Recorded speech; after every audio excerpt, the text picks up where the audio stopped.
जय जगन्नाथ बंधुगण आज आम जानिबा 2024 जुलाई मासर कन्या राशि मासिक राशिफल विषय।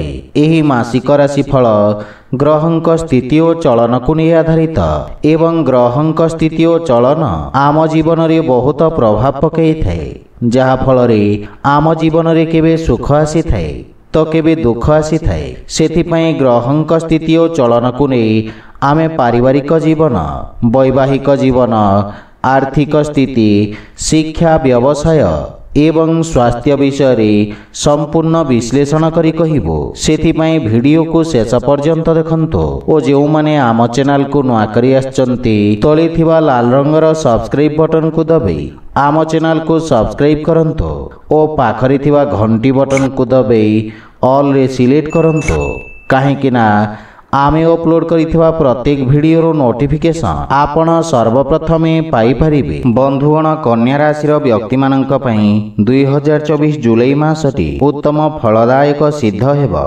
एही मास शनि षष्ठ भावरे, मंगल अष्टम भावरे और राहु सप्तम भावरे विराजित रहिबे, जहा फल रे आपनको स्वास्थ्य अवस्था विशेष ध्यान केंद्रित करबाकू पड़िबो। क्यारियर तथा कार्यक्षेत्र दृष्टि मासटी सठिक साब्यस्त हेबो। आपनक दशम भावरे शुक्र और सूर्य मासर प्रारंभ रे ही विराजमान रहिबे, जहा फल रे सरकारी क्षेत्र रे कार्यरत व्यक्ति को अनुकूल परिणाम प्राप्ति हेबो। आपण निज कार्य को नै सजग रहिबा सहित अधिक परिश्रम मध्य करिबे। कर्मस्थल रे वरिष्ठ अधिकारी प्रोत्साहन प्राप्ति हेबो, जहा कि आपनक पई लाभदायक सिद्ध हेबो।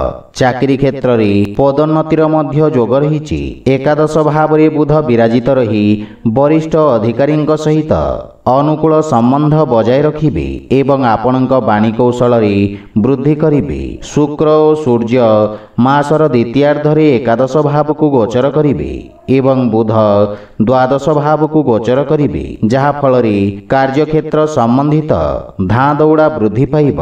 व्यवसाय क्षेत्र रे जड़ित व्यक्ति मानक पई सप्तम भाव रे राहुंक उपस्थिति कठिन स्थिति उत्पन्न करिबा। सेथिपाई भ्रमरे रही जे कोनोसी प्रकार व्यावसायिक निर्णय नियंतु नहीं। एहार विपरीत सप्तम भावर स्वामी देवगुरु बृहस्पति नवम भावरे विराजमान रहिबे, जहा फल रे आपण कोनोसी उद्देश्यमूलक कार्य एवं व्यवसाय संबंधित यात्रा करि पारंती तथा ही यात्रा आपणक पई लाभदायक रहिब। अनुभवी व्यक्तिंक सहयोग प्राप्ति हेब। सेहीपरि आर्थिक स्थिति दृष्टि मासटी आपणको अधिक लाभ प्रदान करि पारे।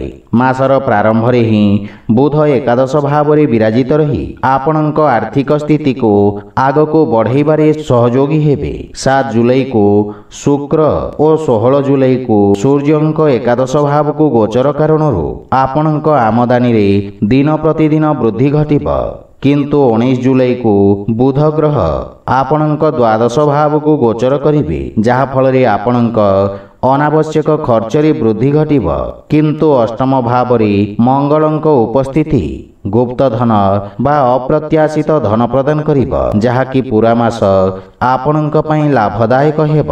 व्यवसाय क्षेत्र रे प्रगति हेब। सेहीपरि प्रेम और वैवाहिक जीवन दृष्टि मासटी मिश्रित परिणाम प्रदान करिब। आपणक संवाद शैली विकसित हेब, किंतु पंचम भावर स्वामी शनिंक वक्री होई षष्ठ भाव रे विराजित रहिबा किछि समस्या उत्पन्न करिब, किंतु नवम भाव रे उपस्थित देवगुरु बृहस्पति पंचम भाव रे पूर्ण दृष्टि रखिबे, जहा फल रे आपणक प्रेमर रक्षा हेब। प्रेमींक सहित उत्तम सामंजस्य बजाय रहिब एवं परस्परर भावना को सम्मान करिबे। विवाहित व्यक्ति मानक पई सप्तम भावर स्वामी देवगुरु बृहस्पति नवम भाव रे पूरा मास विराजित रहिबे, जहा फल रे आपण निज जीवन साथींक सहित कोनोसी तीर्थ यात्रा बा लंबा दूर यात्रा करि पारंती। एहा व्यतीत सप्तम भाव रे राहुंक प्रभाव रहुछि, जहा फल रे परस्पर मध्य किछि भूल बुझामणा मध्य उत्पन्न होई पारे। सेथिपाई विशेष सावधान रुहंतु। पारिवारिक जीवन दृष्टि मासटी अनुकूल परिणाम नेकी आसिब। द्वितीय भावर स्वामी शुक्र मासर प्रारंभ रे ही सूर्यंक सहित दशम भाव रे विराजमान रहिबे, जहा फल रे आपणक पैतृक व्यवसाय रे वृद्धि घटिब। परिवार सदस्यंक मार्गदर्शन प्राप्ति हेब। बृहस्पतिंक दृष्टि आपणक राशि थिबारु आपण धार्मिक आध्यात्मिक कार्य भाग नेबे, किंतु अष्टम भाव रे मंगलंक उपस्थिति आकस्मिक भाव रे पारिवारिक अशांति उत्पन्न करि पारे। सेथिपई विशेष सावधान रहंतु। स्वास्थ्य दृष्टि मासटी सामान्य रहिब। लग्न भाव रे केतु और सप्तम भाव रे राहुंक स्थिति एवं अष्टम भाव रे मंगलंक उपस्थिति आपणक मानसिक चिंतारे वृद्धि करिब। विशेष करी रक्तचाप तथा रक्त संबंधित समस्या आपणको हैरान करिब। सेथिपई स्वास्थ्य अवस्थार विषय ध्यान रखंतु।